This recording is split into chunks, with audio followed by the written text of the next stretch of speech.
Živijo, lepo vas pozdravljam v 20. epizodi podcasta Inspiracija, ki jo tokrat namenjam mantram.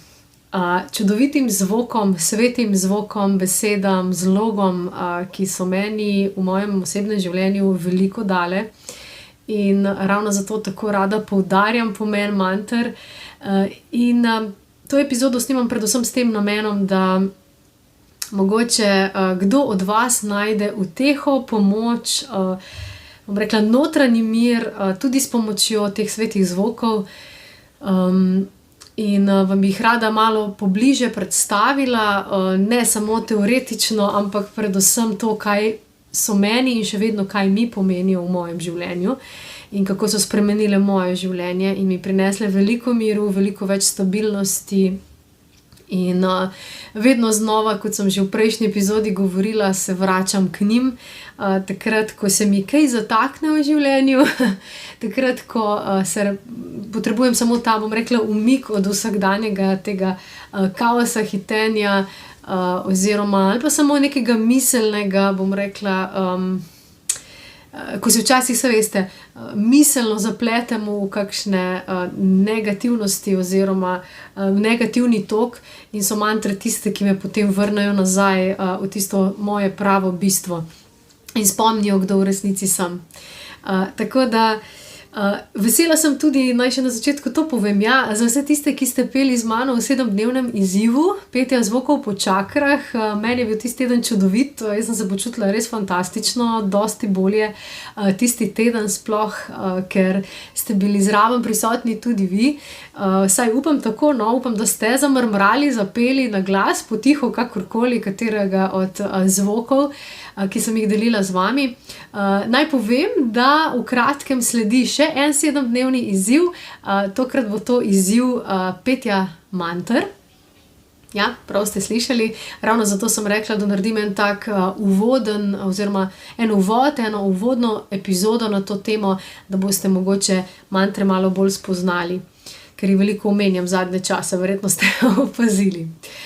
Kar se tiče manter, nekaj sem o tem že delila, kako so mi mantre v bistvu zelo pomagale v nekem obdobju mojega življenja, ki je bilo precej tako temno obdobje, bom rekla, oziroma precej polno izzivov, oziroma lahko rečem tudi mojega dna, obdobje mojega dna.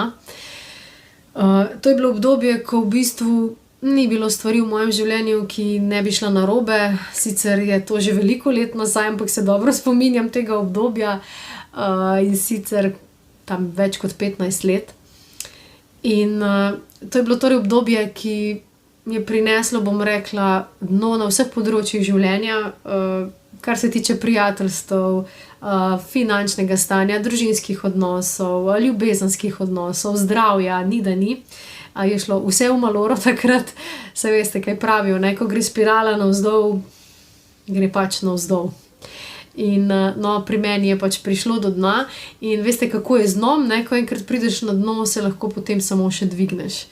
In tako se je tudi zgodilo pri meni, seveda je bilo treba priti do tega in k temu, bom rekla, k soncu, k svetlobi, k izhodu so me vodile različne poti oziroma so mi pomagali različne stvari in ena od teh stvari so bile zagotovo mantre. Mantre sem odkrila, ravno 15 let že v bistvu nazaj, in takrat v bistvu nisem imela pojma, kaj mantre so, kaj pomenijo, niti nisem vedela, da se pojejo v sanskrtu, kaj je sanskrt. Zdaj vem, da je to starodavni indijski jezik, ki se danes ne uporablja več, razen preko manter. To je v bistvu mati jezikov, ki ga na neki globoki ravni razumemo vsi. Ker mantre so bile pred 5000 leti nekako dane oziroma so bile skanalizirane menihom, torej mojstrom, ki so v bistvu torej v visokem stanju zavesti kanalizirali te zvoke. In takrat, mogoče malo kasneje o tem, da vam še razložim, kako je ta zadeva stekla pri meni, ko sem jih prvič odkrila.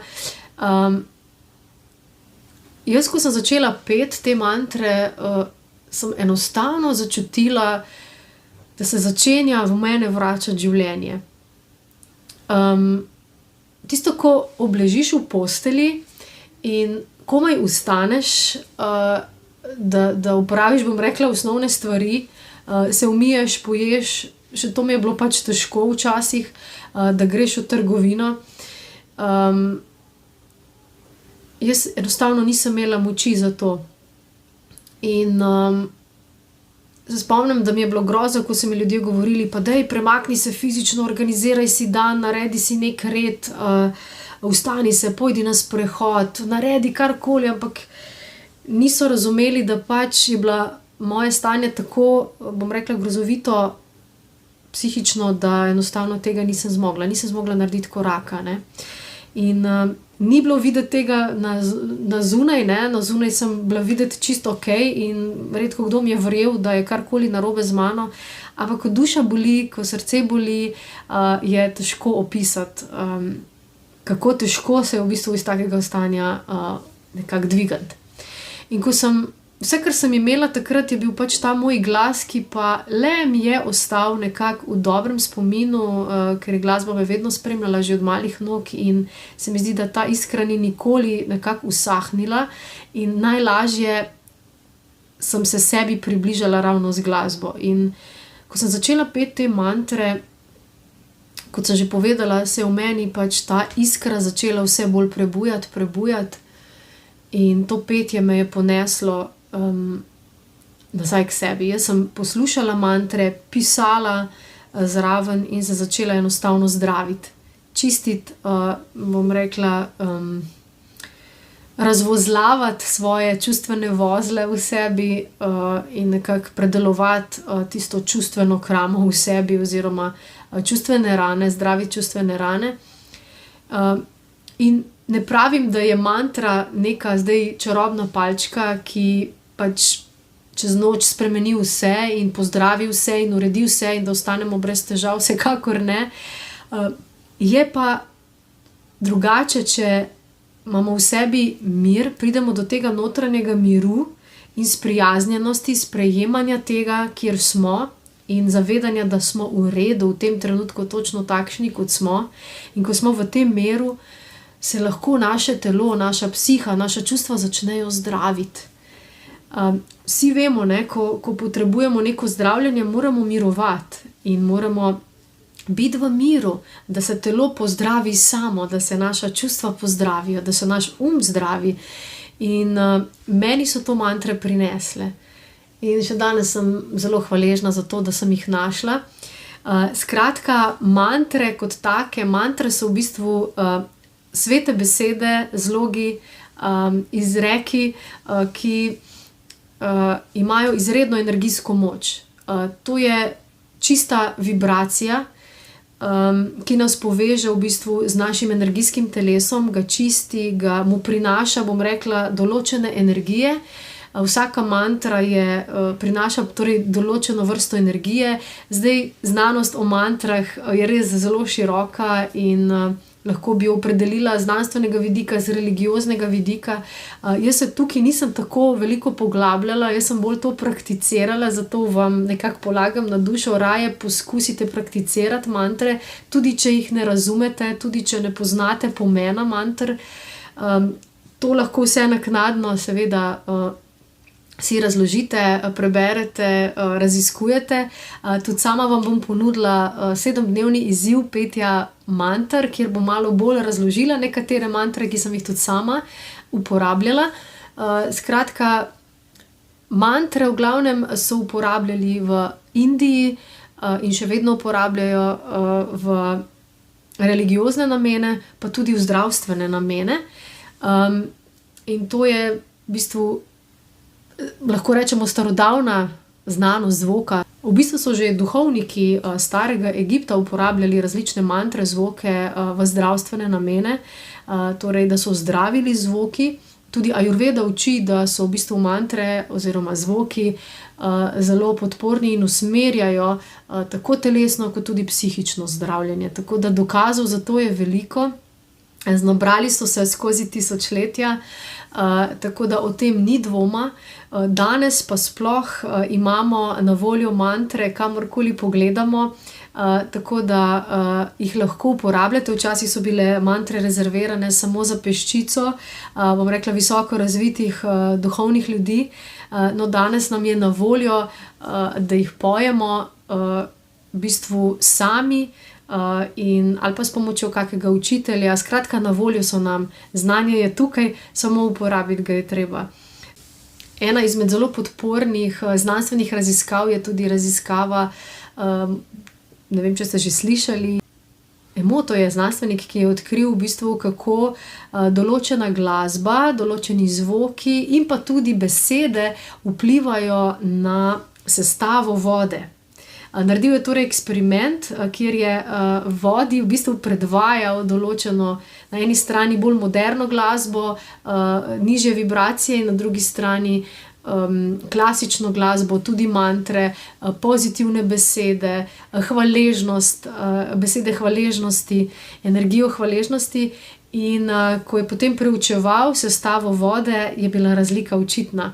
Ko je torej predvajal mantre, klasično glasbo, visoko vibracijsko glasbo, je dejansko voda tvorila čudovite kristale, medtem ko je predvajal moderno glasbo, torej to glasbo nižje vibracije, je v bistvu voda postala, so kristali postali taki temni, črni, skratka, ni bilo te lepote. Skratka, to pomeni, da v bistvu zvoki, vibracija vpliva na naše fizično oziroma na sestavo vode, torej mi pa smo v bistvu skoraj v celoti oziroma večinoma sestavljeni iz vode. Torej, zdaj si predstavljate, ne, če si govorimo lepe besede, spodbudne besede, pozitivne besede, če poslušamo visoko vibracijsko glasbo, to seveda vpliva na naše telo, na našo psiho, na naše notranje stanje. In zato pravim, da je zelo pomembno, kaj si vrtimo, kaj poslušamo, kaj pojemo. Tako da lahko tudi pri sebi naredite en tak mali eksperiment in poskušate to doma, kako se počutite, ko pojete recimo visoko vibracijsko glasbo, in ko pojete recimo neko glasbo nižje vibracije, kako to vpliva na vaše telo. Upoštevajte to, ne, in si predvajate tisto, kar res blagodejno vpliva na vaše življenje. Skratka, ja, toliko na kratko torej o mantrah. Zame osebno torej mantre vplivajo torej na naše notranje stanje. Več notranjega miru boste čutili, če jih boste peli. Kot že rečeno, to je bila moja pot, to je bil moj način odkrivanja blagodejnih učinkov manter. Lahko vam so blizu, lahko ne. Lahko pa razumete mantre tudi kot, ne, že ko rečemo mantranje, ne, torej, kaj si ponavljate, ne, moč je v bistvu v ponavljanju. Tisto, kar ponavljamo, tisto postane naš vzorec, naša navada. In zdaj, če si ponavljate nekaj negativnega, če ponavljate recimo neke navade, za katere veste, da niso dobre za vas. Če se, bom rekla, še vedno družite z ljudmi, ki vplivajo na vas negativno, vas vlečejo dol in so toksični, in ne morete ustaviti, bom rekla, tega, potem je to vaša mantra, ne, in rezultati bodo očitni, ne. In obratno, ne, če si ponavljate pozitivne stvari, če se znate pohvaliti, če si dajete pozitivne afirmacije, če gojite hvaležnost do življenja, do sebe, do ljudi v vašem življenju, če se podpirate z, bom rekla, z dobro hrano, z dobrimi navadami, če pojete, bom rekla, iz srca, če poslušate visoko vibracijsko glasbo, bo to seveda vplivalo na vašo vibracijo, na vaše življenje in na vašo materializacijo, ne, vašega življenja. Torej, to se bo preslikalo v vaš fizični svet. Tako da pomembno je, kakšni vibraciji ste, zato se odločajte vsak dan za višjo vibracijo, za lepe stvari, za tisto, kar vam daje dober občutek.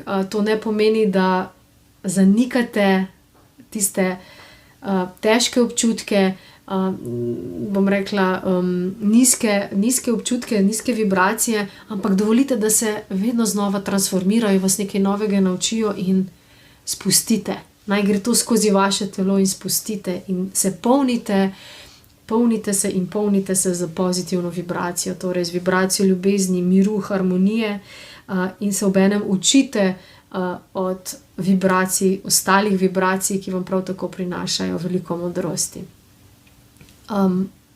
V tem pretakanju čustev pa seveda ohranjajte svoj notranji mir, to je najbolj pomembno.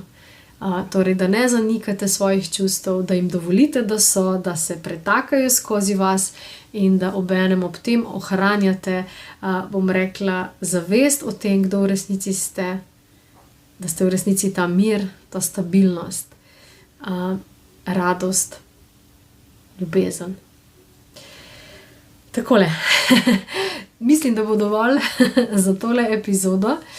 Upam, da ste izvedeli dovolj, da vam je malo bolj jasno, o čem govorim, kaj mantre so. Seveda si lahko tudi sami pogledate na spletu, v kakšni knjigi, o mantrah je že veliko napisanega. Skratka, kar pa naj še enkrat poudarim, je pa pomembno to, da v bistvu prakticirate, da boste sami začutili na sebi učinek manter in da boste sami ugotovili, kaj vam prinašajo v vašem življenju. Lepo se imejte torej, mantrajte lepe mantre, take mantre, ki vam prinašajo mir in se vidimo, upam, da se mi boste pridružili v 7-dnevnem izzivu petja manter, spremljajte me, pa boste izvedeli več. Lepo se imejte.